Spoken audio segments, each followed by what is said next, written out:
नमस्कार आप सभी को। तो मैं आज बात करूंगी उन महिलाओं से जो कि कामकाजी भी हैं और अपना घर भी संभालती हैं।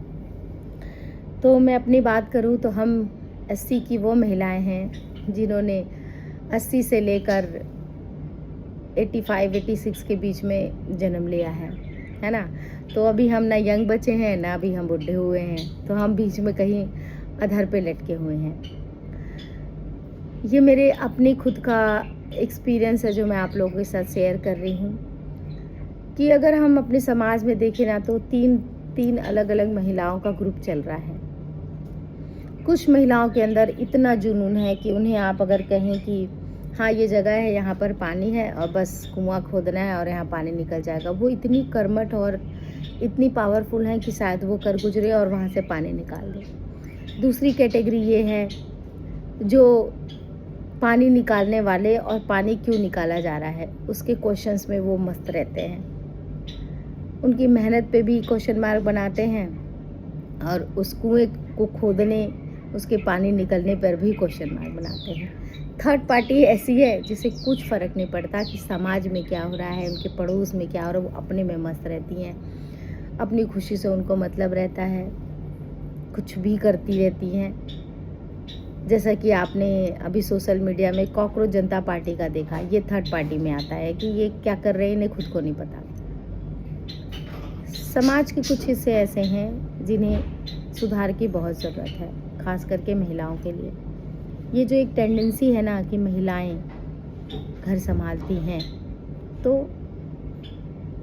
हाँ, महिलाएं घर संभालती हैं और उनसे बेहतर घर कोई संभाल भी नहीं सकता। पुरुष के बस का ये नहीं है, वो नहीं कर पाएंगे,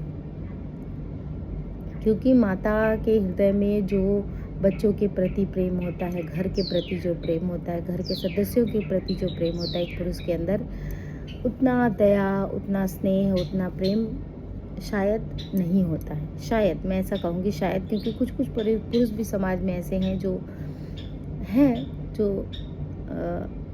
अपने परिवार के लिए बहुत कुछ करते हैं। पर महिलाओं का मुझे ऐसा लगता है, मैं ऐसा किसी पे टिप्पणी नहीं कर रही हूँ कि ऐसा कुछ नहीं है। तो जो महिलाएं हैं जो अपना वर्किंग भी करती हैं और अपने घर को भी संभालती हैं, तो सलाम है आपको। मैं खुद को, अपने आप को भी सलाम करती हूँ कि भाई तुम ग्रेट हो।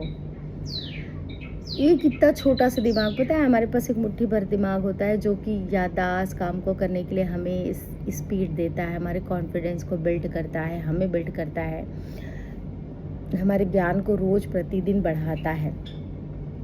जिसमें हम सुबह से लेके अगर दिनचर्या को देखें तो हमें टिफ़िन बनाना है, उस बीच में हमें अपना मेल भी चेक करना है, अपना व्हाट्सएप भी चेक करना है, बच्चों को भेजना है, पति को भेजना है, खुद भी रेडी होना है, अपना भी टिफ़िन लेना है, सब करते कुराते ऑफिस जाना है, घर भूलना है, फिर ऑफिस का पूरा काम निपटाना है, फिर वापस घर आना है, फिर उसी काम में रम जाना है। तो आपको क्या लगता है ये आसान है?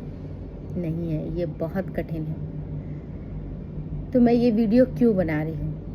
मैं ये वीडियो इसलिए बना रही हूँ कि मुझे ये लगता है कि जैसे ही आप 40+ हो ना, थोड़ा अपने आप पे ध्यान दे दो, अपने चेहरे पे ध्यान दे दो। देखो झुर्रियाँ आ रही हैं, घुटनों में दर्द होने लगा है, अब मानसिक पीड़ा होने लगती है, किसी की ऊंची आवाज़ अब बर्दाश्त नहीं होती, किसी का कुछ झल्लाना, गुस्सा करना अच्छा ही नहीं लगता।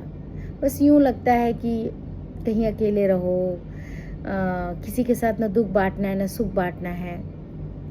बड़ी अजीब सी जद्दोजहद सी फीलिंग है। अगर आप जिस काम को अभी कर रहे हो 40+ है ना, और मन करे कि अभी ये काम में कुछ कर नहीं पा रहे हैं या सक्सेस नहीं हो पा रहे हैं, हमें चेंज करना चाहिए प्लेटफॉर्म, तो भी बड़ा डिफ़िकल्ट है महिलाओं के लिए। जब आप यंग रहते हैं ना तो आप जो भी करो ना तो शायद सक्सेस हो जाता है, लेकिन एक उम्र के पड़ाव में ये सक्सेस बहुत कम लोगों को मिल पाता है, बहुत कम। कोशिश बहुत लोग करते हैं लेकिन बहुत कम। वो कहते हैं ना कि किस्मत हम ऊपर से लिखवा के लाते हैं, तो हम जो बनते हैं ना हमारी मेहनत और किस्मत पे भी होता है। बहुत चैलेंजिंग है आज की डेट में सरवाइव करना, बहुत चैलेंजिंग है। इतनी भाग दौड़ है, इतना कुछ है। बच्चे जो अभी आने वाले जो बच्चे हैं, जो आज की जनरेशन है, ये पता नहीं अपना ख़्याल तो रख ही नहीं पाते, ये क्या अपने परिवार का, अपने पति का, अपने बच्चों का ख़्याल रख पाएँगे। सोशल मीडिया पे मैंने देखा है, बोलते हैं कि अब हॉस्पिटल्स में सिर्फ नॉर्मल डिलीवरी नहीं होती, अब तो सब सिजेरियन हो गया है, हॉस्पिटल सब लूटने का धंधा बना लिया। हाँ, ये कहीं न कहीं सत्य है, पर किंतु ये भी सत्य है कि महिलाएं अब उतनी स्ट्रांग नहीं हैं, बच्चियां अब उतनी स्ट्रांग नहीं है कि वो नॉर्मल एक डिलीवरी कर सके। क्यों? क्योंकि उनका खान पान अच्छा नहीं है, उनके सोने का टाइमिंग अच्छा नहीं है, बड़े बुजुर्ग उनके साथ रहते ही नहीं हैं, और ये बात भी है कि वो बड़े बुजुर्ग को रखना ही नहीं चाहते, अपने माँ बाप तक को कोई रखना नहीं चाहता है, तो दादा दादी नाना नानी की तो बात ही अलग है। माँ बाप यहाँ अपने माँ बाप को नहीं रखना चाहते, तो बच्चे क्या देख रहे हैं? यही तो देख रहे हैं। और हम क्या शिक्षा दे रहे हैं, क्या सिखाएंगे आने वाले समाज को? मुझे तो यही समझ नहीं आता। बहुत तकलीफ है। ये जो मैंने अभी आपको कहा ना, हम 80 के दशक के लोग कुछ तो कर सकते हैं।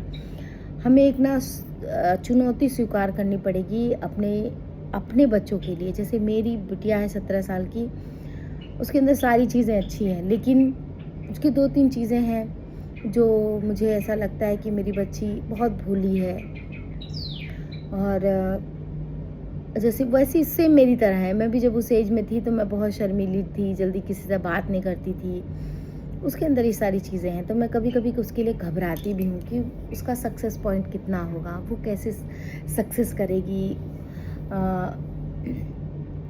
कैसे सर्वाइव करेगी। इतना टफ कंपटीशन है मार्केट में, कितना कुछ है करने को बच्चों के पास, वो कैसे सेलेक्ट करेगी, उसे करना क्या है। तो एज अ मदर मैं हमेशा ध्यान देती हूँ उसका कि हाँ बेटा, जो तुम्हें आए वही करो, जो तुम्हें ना आए उसी समय लीव कर दो, क्योंकि नहीं आ रहा है तो नहीं करना है। और बच्चियों को संभालने की बहुत ज़रूरत है। बहुत ही दूषित वातावरण है आपके घर के चौखट के अंदर भी और आपके घर के चौखट के बाहर भी। हमको अपने जेनजीज को, है ना, बहुत ही संभालने की ज़रूरत है। जहाँ भी जाएं, बच्चों को अकेले ना जाने दें, समय निकाल कर अपने बच्चों के साथ जाएं। आप उनकी कभी कभार कापी किताब को चेक करें, वो क्या पढ़ते हैं, क्या लिखते हैं, कितनी कॉपियाँ हैं, कितनी बुक हैं, किस टाइप के ड्रेस पहनते हैं, कितने बजे तक क्या करते हैं, सारी चीज़ें। उनके दोस्तों की लिस्ट में क्या है, हमेशा उनके कुछ ऐसे दोस्तों के नंबर रखिए जिनका वो हमेशा बार बार नाम लेती है। उनसे बातें करते रहिए, पूछते रहिए कि हाँ बेटा कैसा चल रहा है, क्या है, क्योंकि समाज ना बहुत ही दूषित और गंदे माहौल की तरफ जा रहा है। मैं ट्रेन में सफ़र कर रही थी, मैं जयपुर से हैदराबाद की तरफ आ रही थी, तो मैंने बहुत सारे लोगों से बातचीत करा, तो उसमें कुछ बच्चे ऐसे थे, उन्होंने ये बताया मुझे कि हमारा इंस्टाग्राम, फेसबुक, यूट्यूब पे सब पे 3-4 आईडी अलग अलग हैं। अपने माता पिता को दिखाने के लिए हम अलग रखें, सोशल मीडिया पर दिखाने के लिए अलग रखें, अपने दोस्तों के साथ अलग हैं और हमारी निजी जीवन का अलग है।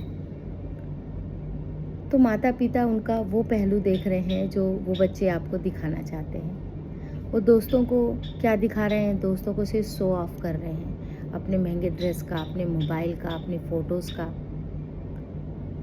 और अभी तो ट्रेंड ही चल गया है छोटे कपड़ों का, तो छोटे कपड़े पहन के हमको बहुत ही ज़्यादा सुंदर दिखना है।